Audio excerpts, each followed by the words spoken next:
못하는 선거판에서 2등도 아닌 3등이 주목받고 있습니다. 서울시장 보궐선거 3위. 네, 국가혁명당 허경영 후보입니다. 당당히 3등을 한 겁니다. 그리고 이 중에서도 의외의 결과, 내실 있는 결과를 거둔 후보도 있었습니다. 바로 허경영 씨인데, 허경영 국가혁명당 후보인데요. 허경영 후보 같은 경우에는 5만 2천 표 이상을 획득하면서 1.07%의 득표율로 3위를 기록했습니다. 자, 군소 후보들의 득표 1%인데 쉬운 일이 아니거든요. 이번 선거에선 군소 후보들의 3위 쟁탈전도 치열했죠. 특히 선거 때마다 등장했던 허경영 국가혁명당 총재는 처음으로 3위를 차지해 30년 선거 인생 역대 최고의 성적을 거뒀습니다. 박자원 기자가 보도합니다. 이번 4.7 재보선에선 정의당이 후보를 내지 않으면서 군소 후보들의 3위 쟁탈전도 눈길을 끌었습니다. 이런 가운데 선거 때마다 등장한 국가혁명당 허경영 대표가 총 52,107표로 득표율 1%를 넘기면서 3위를 차지하는 기염을 토했습니다. 직접 맞는 허 대표는 3위 비결에 대해 현 정권에 대한 피로가 한몫했다고 말합니다. 사표 방지 심리가 어느 때보다 높아요. 그러니까 LH 사태, 청와대 정책실장 사태, 이 부동산의 공시지가 인상에다가 표가 야당으로 몰렸던 것 같아. 이혼자 연애수당 월 20만 원으로 관심을 모은 허 대표는 1991년부터 7차례 선거에 나왔는데 다음 계획도 역시 대선입니다. 국민이 목숨 걸고 번 그 피 같은 돈을 정부가 550조 정도 세수가 들어오면 3분의 2 정도는 아껴서 가난한 국민한테 돌려주는 게 원칙이에요. 어제 선생하셨는데 예측하셨죠? 그럼 그 1% 넘는 게 그게 10%가 넘는 거나 마찬가지. 그러니까 우리는 그 사람들이 표를 2개씩 낸다면 국가혁명당을 찍었다는 사람이 굉장히 많아요. 몇십만 명, 한 100만 명은 될 거예요. 그렇게 봅니다. 그래서 모든 여론이나 댓글을 보면은 아주 성공한 선거예요. 국가혁명당 이름을 서울시민이 다 알게 됐고 또 내 정책을 알게 되고 아니죠. 나는 언젠가 대통령이 될 것이고 아시아 통일, 세계 통일을 해낼 수 있는 인물이니까 나는 예정되어 있는 삶을 보면 돼요. 그래서 국민들의 눈치를 보지 않습니다. 마지막으로 내년 대권 도전하시는 자신이죠. 각오. 자신. 내년 대선은 우리 국민들이 금년에는 배가 좀 덜 고팠어요. 그때 이제 1년 있으면 채표 먹을 것도 없고 해약할 것도 없고 최악의 상태가 됩니다. 그때는 돈 없어 결혼도 못 시켜요. 그리고 허경영이 결혼하면 3억 주죠. 애 낳으면 5천만 원 주죠. 국민배당금 매월 150씩 주죠. 실업자가 돼도 걱정 없어. 직장 다니는데도 돈이 팍팍 들어와 집에. 대학생이 3명만 있으면 부부까지 해서 800만 원이 들어와. 국민배당금 지금까지 다 떼먹어서 국가가. 그러니까 이번 공약이랑 똑같은 거죠? 똑같은 거죠. 그러니까 집집마다 선거 공보 들어갔어요. 이것이 집집마다 들어갔어. 그리고 여기 보면 그렇지. 잠깐만 하겠습니다. 그러면 예. 자, 이 멘트는 혹시 본인이 내가 다 만든 거지. 도둑놈 말입니까? 그건 내가 한 거죠. 옛날 몇십 년 전에. 아, 그래서 이 말을 내가 했다고 정치권에서 다 알잖아요. 몇십 년 된 거예요? 몇십 년 된 거죠. 30년. 3년 된 내 말이죠. 그때부터 이게 화제가 됐어. 국가에 돈이 없는 게 도둑놈이 많다. 이거 화제입니다. 그래, 이 안에 보면 뭐냐면 3.3 정책 있잖아. 여기에 유명한 정책이에요. 이게 30년 된 3.3 정책입니다. 97년에 그렇지 했던 거예요. 그러니까 이 정책이 지금도 화제고 여야가 이거 뺏겨가잖아요. 표절. 이게 우리나라 정치의 원본입니다, 이거. 그다음에 내가 활동하는 게 여기 하늘공도 있고 우리가 일산 킨텍스에서 창당대 할 때 인파가 얘는 꽃다발 주는 사람들인데 실제 인파는 한 10만 명 되죠. 어마어마합니다. 그 코로나도 예언하셨다고. 그런 코로나도 예언하고 박근혜가 선거 유세할 때 4년 만에 탄핵받아서 쫓겨난다 헌법재판소에서. 코로나 앞으로 좀 어떻게? 코로나 앞으로 좀 더 지속되죠. 점점 백신이 다 우리 국민이 맞을 때까지 코로나 그때까지 이제 있다고 보면 되죠. 그래서 내가 후보들 중에 세금은 1위입니다. 아시죠? 세금 납부 1위. 29, 6천만 원. 세금이 남았죠? 세금 납부 1위. 강연만 해서 1년에 한 50억의 세금. 종합소득세. 그리고 이 중에서도 의외의 결과, 내실 있는 결과를 거둔 후보도 있었습니다. 바로 허경영 씨인데, 허경영 국가혁명당 후보인데요. 허경영 후보 같은 경우에는 5만 2천 표 이상을 획득하면서 1.07%의 득표율로 3위를 기록했습니다. 자, 군소 후보들의 득표 1%인데 쉬운 일이 아니거든요.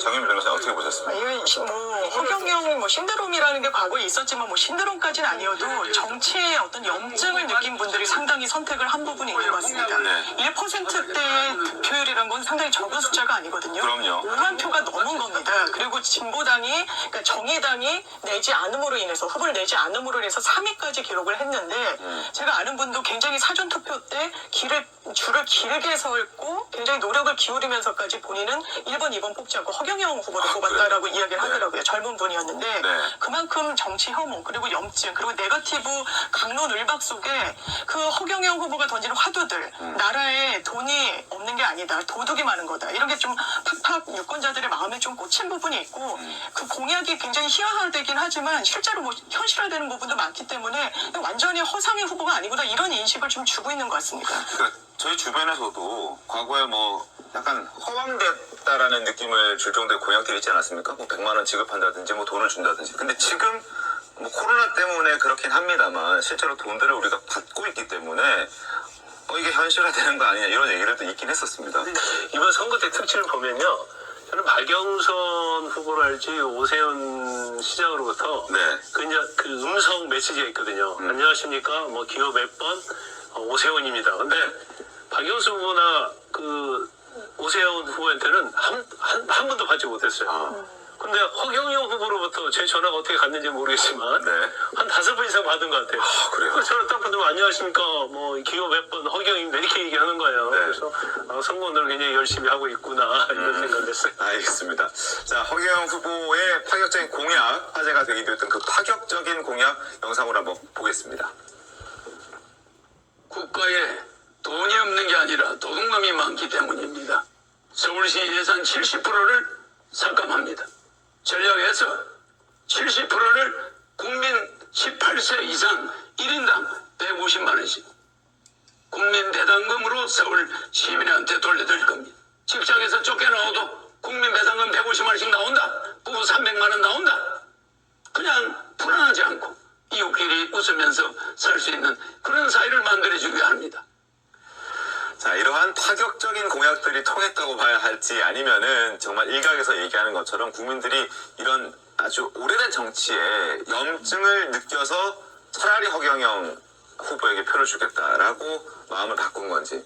김경진 의원님 보시기에는 이거 어떻게 좀 이 현상 어떻게 보십니까? 그러니까 이제 허경영의 재평가죠. 그러니까 이제 저분이 선거 때 되면 무슨 정치 후원금을 불법으로 받는다든지 또는 매각 매직을 한다든지 이런 걸로 이제 처벌을 받고 재판을 받다 보니까 이제 그런 점에 있어서는 대단히 이제 비판적이지만 실은 보면 일정적인 저 얘기도 사실 기본소득 이재명 지사가 얘기하는 거하고 큰 틀의 맥락하고 지금 비슷한 취지들이거든요 보면. 그리고 출산했을 때 지원금을 주겠다고 하는 것은 이미 군단위 지금 지방자치단체에서는 상당수 지금 시행을 하고 있는 제도들이거든요 보면. 그래서 과거부터 허경영 씨가 얘기했던 내용들 중에 어쨌든 그 말한 시점으로부터 한 10년 20년 후에는 어느 정도 실현되는 측면들이 분명히 있기 때문에 저 사람이 개인적인 어떤 정권이나 이런 것보다도 말하는 내용 자체는 좀 새겨 들어볼 만한 지점들이 있다 이런 생각이고, 제가 들었던 얘기 중에 하나가 허경영 씨 유튜브가 있어요. 네. 들어가서 몇 번 들어봤는데 가령 이제 교통 버스 회사라든지 이런 데 교통 공영제 하다 보니까 그게 이제 이 보조금 예산이 대단히 많이 들어가거든요. 근데 그런데 좀 집중적으로 감사를 하다 보면 예산 아낄 수 있는 측면들이 있다. 이렇게 여기저기 예산을 아낄 수 있는 구체적인 사례들을 얘기를 하더라고요. 근데 그런 아이디어들은 그럴 수 있는 지점도 있겠다라는 생각이 들어서 아마 이제 그러다 보니까 결국은 이제 뭐 정의당 후보 안 내고 이러면서 3위까지 하지 않았나 싶습니다. 알겠습니다. 자, 여러분 다들 기억하시겠지만 허경영 후보는 이번이 선거 처음이 아닙니다. 1991년부터 무려 30년 동안 대선을 포함해서 지금까지 7번 선거에 출마했는데 출마할 때마다 돈도 어마어마하게 들 텐데 허경영 후보는 큰 걱정 없다고 라디오에서 얘기한 바가 있습니다. 어떻게 그렇게 걱정이 없을 수 있는지 영상으로 직접 확인하겠습니다. 선거 때마다 나오면 돈을 굉장히 많이 써야 될 것 같은데 뭐 대통령 2번 나갈 때가 많이 들어가죠. 400억 들어가니까 돈이 많이 들어갔죠. 그 당시에. 그 당시에 그 2번이 공탁금이 5억씩이었죠. 제가 2번 나갈 때마다. 대통령 2번 나가서 떨어지면 예. 완전 패가 망신하는 겁니다. 아니 근데 나는 내가 뭐- 망신하셨으면 이제 서울시장은 안 나오셔요. 그런 건 후원자들 서로 같이 후원자들이 당이 있으니까 예. 항상 그걸 해내죠. 그 서울시민 돈 문제는 뭐 특별히 아직까지 없었습니다.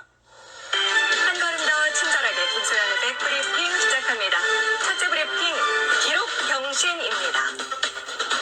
1등만 기억하는 선거판에서 2등도 아닌 3등이 주목받고 있습니다. 서울시장 보궐선거 3위. 네, 국가혁명당 허경영 후보입니다. 당당히 3등을 한 겁니다. 게다가 이번 득표율이 무려 7번이나 선거에 나왔던 허 후보에겐 기록 경신이기도 합니다. 자, 그 득표율 공개해볼까요? 당선 확률 어느 정도 예상하세요? 나는 득표율에 관심이 없어요. 당선을 한다고 보고. 아무튼 그래도 전체 3위에 개인 득표율 기록 경신까지 이런 파격 공약 쏟아낸 효과를 본 걸까요? 정부 통과하고 나가시는 말 맞습니까? 연애수당이 한 달에 얼마 준다고요? 20살부터 20만 원씩 결혼할 때까지 30살에 해도 괜찮아요? 앞서 말씀드린 대로 허 후보 1991년 지방선거를 시작으로 대선, 총선까지 무려 7번이나 선거에 나왔거든요. 대학 지방자 전원이 입학할 수 있는 교육혁명 공화당 허경영이 다시 한번 강한 한국을 만들겠습니다.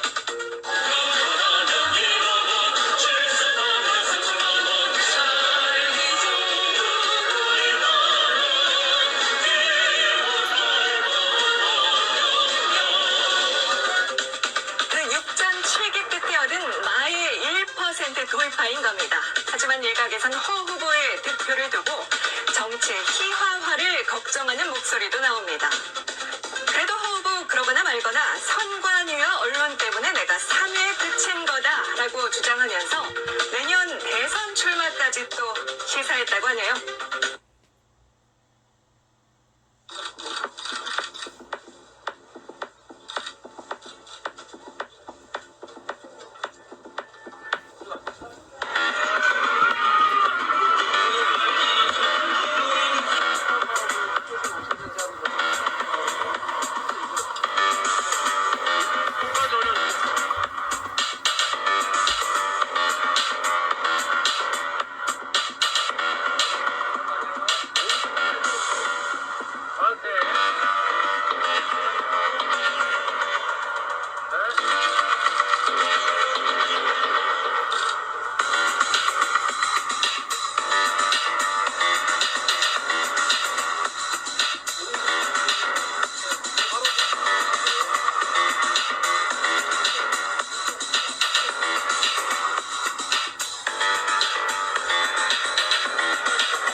치러진 서울시장 선거에 모두 12명의 후보가 나섰고 또 부산시장 선거에는 6명의 후보가 출마해서 자신만의 공약을 내세웠습니다. 후보들의 성적표는 어땠을지 김혜영 기자가 정리했습니다.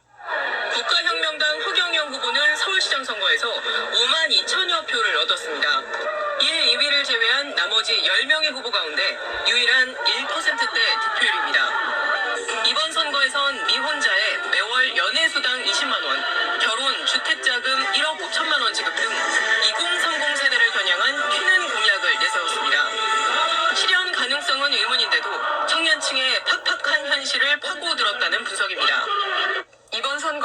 군소 정당과 무소속 후보들도 거대 양당 후보들과 함께 열전을 치렀습니다.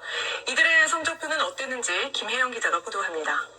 서울시장 선거 군소 후보 10명 가운데 오늘 새벽 2시를 기준으로 가장 높은 득표율을 기록한 후보는 1.05%를 득표한 허경영 국가혁명당 후보입니다. 이번 선거에선 국민의힘 오세훈, 민주당 박영선 후보에 이어 득표율에서 3위를 기록했습니다. 서울시 예산의 70%를 시민에게 돌려주고 재산세도 폐지하겠다는 튀는 공약이 그의 득표에 영향을 줬을 거란 분석입니다.